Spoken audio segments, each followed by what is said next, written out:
سمنګان وروسته له هرات څخه هغه ولایت ته چې د کرونا وایرس 8 مثبتې پیښې پکې ثبت شوي دي.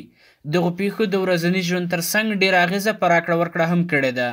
په ورته وخت کې د یاد ولایت یو شمېر کارګر خلک د کار له نشتون څخه شکایت کوي. وایي چې له یوې خوا د خوراکي توکو قیمتونه لوړ شوي او له بل پلوه په ښار کې کار روزګار په ټپه ولاړ ده. دوی زیاتوي که حکومت د کرونا ناروغي د مخنیوي په موخه ښار بندوي نو ترڅنګ باید د هغو خلکو ته هم پاملرنه وکړي چې په ښار کې به د خپلې کورنۍ لپاره یوه لمړۍ ډوډۍ ګټله. بیادر اینجا سر چاو گستیم گشنه و تشنه بیادر چاش نان خوردیم نه صبحی نان خوردیم اینجا گشنه و تشنه سر چاو شدیم.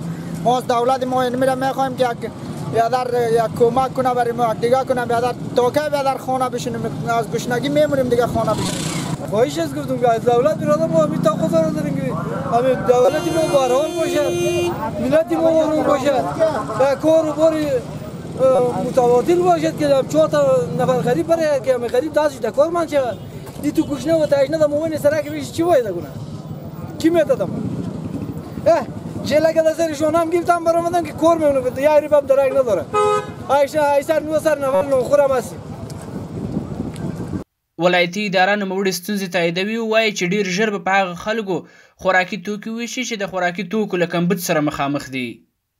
دا په داسې حال کې ده چې د نوموړي ولایت چارواکو تېره ورځ پرېکړه کړې ده چې له مخې به د یاد ولایت له خوراکي هټیو پرته به د ایبک ښار تر راتلونکو 3 اونیو لپاره تړلی وي. شفیع الله ستانکزی، میلمه راډیو، سمنګان.